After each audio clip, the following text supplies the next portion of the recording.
Hello मेरे प्यारे साथियों। तो आप लोग कैसे हैं? मैं आशा करता हूं कि आप लोग बढ़िया और मस्त होंगे। तो हम आज फिर से लेकर के आ गए हैं हिंदी का मोस्ट भी वेरी इंपॉर्टेंट क्वेश्चन।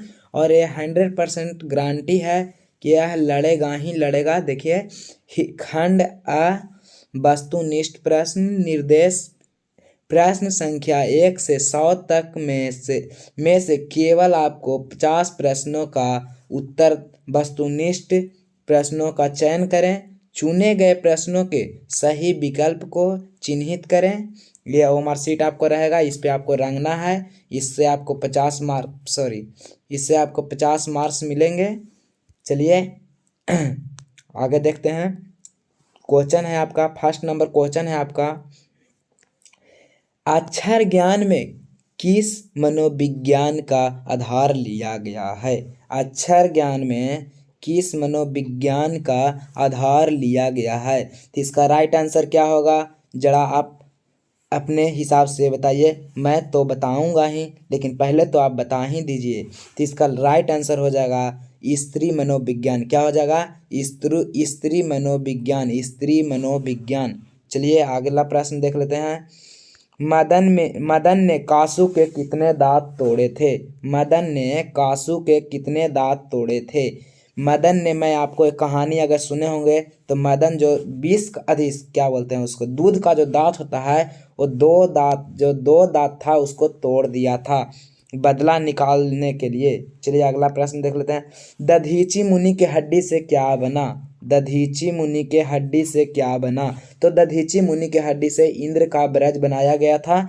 आप लोग को याद रखना है। चलिए अगला प्रश्न देख लेते हैं। इनमें से शुद्ध शब्द कौन है? इनमें से शुद्ध शब्द कौन है? उत्सव, ये तो एकदम गलत हो जाएगा। ये है उस्तव, ये भी गलत हो जाएगा। उत्सव, ये भी गलत हो जाएगा। इसका राइट आंसर ऑप्शन बी हो जाएगा, उत्सव। चलिए अगला प्रश्न देख लेते हैं। कान भरना मुहावरे की सही अर्थ क्या होगा?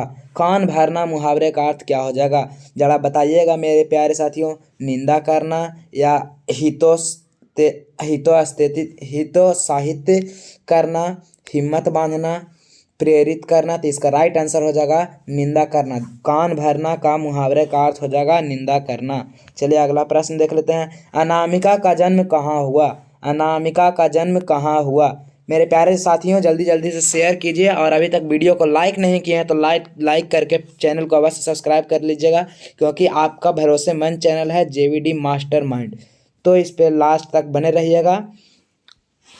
अनामिका का जन्म कहाँ हुआ था? इसका आप कमेंट बॉक्स में उत्तर को बताइएगा, कमेंट बॉक्स में, कि इसका राइट आंसर कौन होगा। चलिए अगला प्रश्न देख लेते हैं।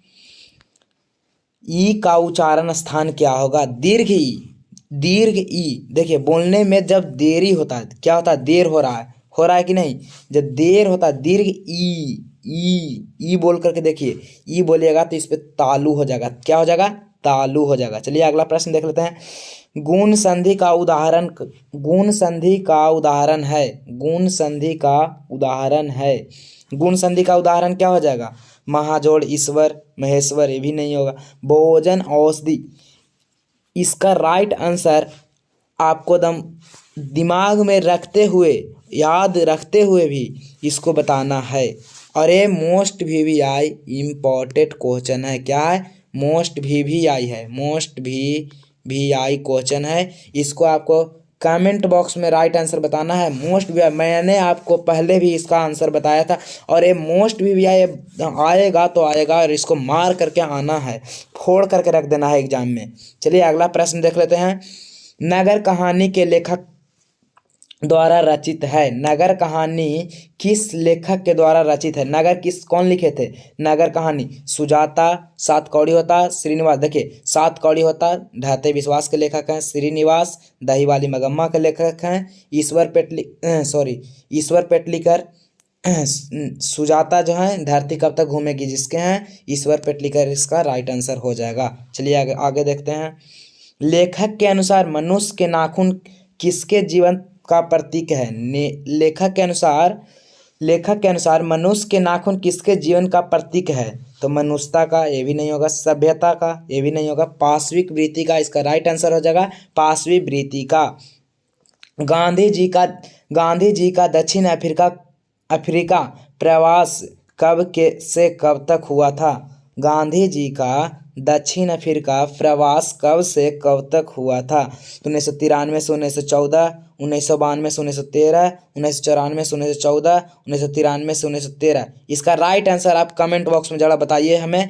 ये मैंने आपको पहले भी बताया था। चलिए अगला प्रश्न देख लेते हैं। लक्ष्मी के बड़े पुत्र का क्या नाम था? लक्ष्मी के बड़े पुत्र का क्या नाम था? इसका राइट आंसर क्या हो जाएगा? इसका right answer option A Achyut हो जाएगा। चलिए अगला प्रश्न देख लेते हैं। हजारी प्रसाद द्विवेदी जी का जन्म कब हुआ था? हजारी प्रसाद द्विवेदी जी का जन्म कब हुआ था? इसका राइट आंसर हो जाएगा 1907 ईस्वी। चलिए अगला प्रश्न देख लेते हैं। जब बिरजू महाराज को संगीत नाटक अकादमी अवार्ड मिला तब उनकी उम्र क्या थी? तब उनकी उम्र क्या थी? उनकी उम्र क्या थी मेरे प्यारे बच्चों? उनकी उम्र मात्र 27 वर्ष की थी तब उनको अकादमी अवार्ड मिला था। चलिए अगला प्रश्न देख लेते हैं। कवि ने माली मालिन किसे कहा है? कवि ने माली और मालिन किसे कहा है? कवि ने माली मालिन राधा और कृष्ण को कहा है। चलिए अगला प्रश्न देख लेते हैं। क्योंकि चलिए अगला प्रश्न है। सभ्य समाज की आवश्यकता क्या है? सभ्य समाज की आवश्यकता क्या है? सभ्य समाज की आवश्यकता क्या है? जाति प्रथा, श्रम विभाजन, अनुबंध, दूध पानी। जिस प्रकार दूध में पानी मिल जाता है ठीक उसी प्रकार सभ्य समाज की आवश्यकता क्या? सॉरी, इसका राइट आंसर ऑप्शन ए हो जाएगा जाति प्रथा। नहीं, सॉरी मेरे प्यारे बच्चों, इसका राइट आंसर ऑप्शन डी ही होगा। मैं ध्यान में नहीं है। कमेंट बॉक्स में इसका राइट आंसर बताइएगा तो इसका राइट आंसर क्या हो जाएगा? इसका राइट आंसर कमेंट बॉक्स में आप बताइएगा तो इसका राइट आंसर क्या होगा? मुझे तो लगता है कि दूध और पानी होगा, मुझे ध्यान में अभी नहीं है। चलो देखते हैं अगला प्रश्न। निम्नलिखित रचनाओं में से कौन सी रचना डॉक्टर अंबेडकर की है? निम्नलिखित रचनाओं में से कौन सी रचना डॉक्टर अंबेडकर की है? The caste in India, the untouchables you are they who are Shudras. इनमें से सभी है। सारे डॉक्टर भीमराव अंबेडकर के द्वारा ही लिखे गए थे। द कास्ट इन इंडिया भी इन्हीं के द्वारा लिखा गया था। द चेवल्स यू आर दे ये भी जो था बुक इन्हीं के द्वारा रचित था। और हु आर सुद्राज भी था जो इन्हीं के द्वारा रचित था। चलिए अगला प्रश्न देख लेते हैं। सुमित्रा नंदन पंत का जन्म कब हुआ? सुमित्रा नंदन पंत का जन्म कब हुआ? सुमित्रा नंदन पंत का जन्म कब हुआ? तो इनका जन्म हुआ था 1800 ईस्वी। कब हुआ था? 1800 ईस्वी। इसका राइट आंसर 1800 ईस्वी। सीमा, रजनी, अलोसेफाली, आरती पांचों किसकी बहनें थीं? सीमा, रजनी, अलोसेफाली, आरती पांचों किनकी बहनें थीं? मदन की थीं, खोखा की थीं, सेन साहब की थीं, लेखक की। देखिए सेन साहब की पांचों बेटी थी और खोखा की बहन थी, इसको ध्यान में रखना है। जो सीमा, रजनी, आलो से फाली, आरती जो थी वो खोखा की बहन थी और सेन साहब की बेटी थी, जिन्हें कठपुतली बनाकर अपने घर में रखते थे और खोखा को पूरा पूरा छूट देते थे सेन साहब। और एक और क्वेश्चन यहाँ से आ जाएगा कि सेन साहब खोखा को क्या बनाना चाहते थे? तो इसको खोखा जो था इसको बनाना चाहते थे डॉक्टर, क्या बोलते हैं, इंजीनियर और बिजनेसमैन बनाना चाहते थे। चलिए अगला प्रश्न देख लेते हैं। सेन साहब किसके व्यंग से ऐंठ कर रह गए? सेन साहब जो थे किनके व्यंग से ऐंठ कर रह गए? मुखर्जी साहब के व्यंग से, गिरधर लाल के व्यंग से, सिंह साहब के व्यंग से। तो इसका राइट आंसर हो जाएगा पत्रकार के व्यंग से। जो पत्रकार था वो कुछ बोल रहा था तो इन्हीं पर ये बोले कि मेरा बेटा तो बिजनेसमैन बनेगा या फिर क्या बोलते हैं इंजीनियर बनेगा, तो यहीं पर ये कुछ बोले और वो ऐंठ कर रह गए। चलिए अगला प्रश्न देखते हैं। भारत से हम क्या सीखे? भारत से हम क्या सीखे या किसने लिखा? क्या सीखे या क्या है, सॉरी क्या है? तो ये है भाषण। भारत से हम क्या सीखे, क्या है? भाषण। ध्यान में रखना है। भारत से हम, भाषा से भारत, भाषा से भाषण, ध्यान में रखना है मेरे प्यारे साथियों। महाभारत क्या है? महाभारत क्या है? महाभारत क्या है? महाभारत क्या है?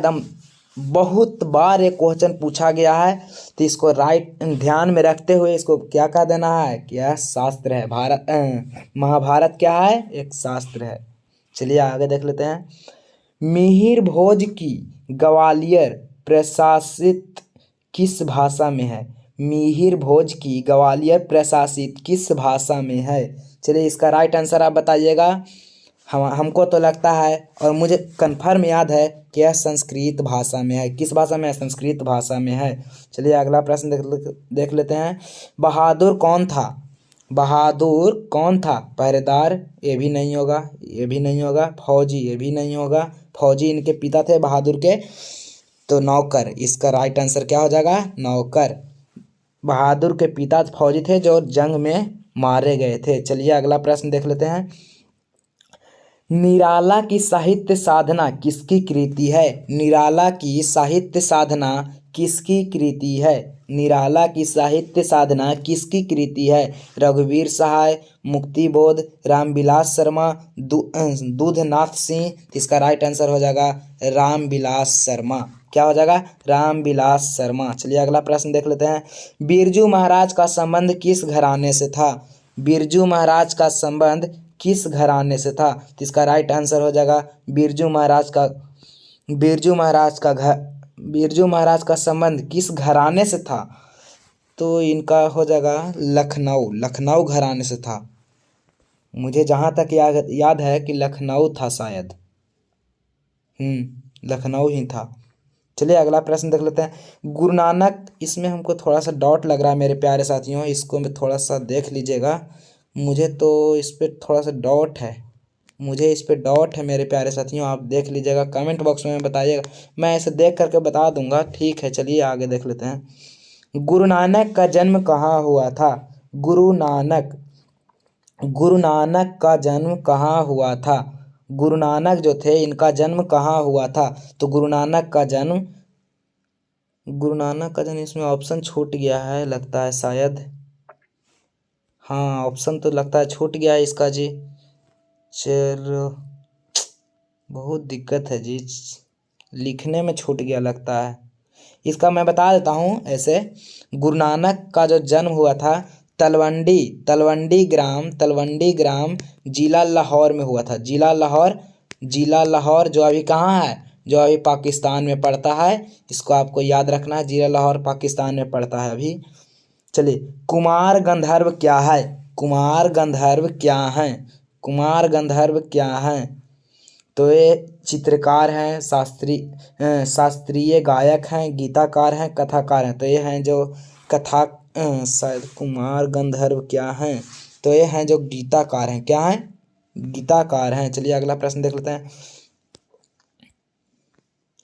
गुरु नानक का जन्म कहाँ हुआ था? गुरु नानक का जन्म कहाँ हुआ था?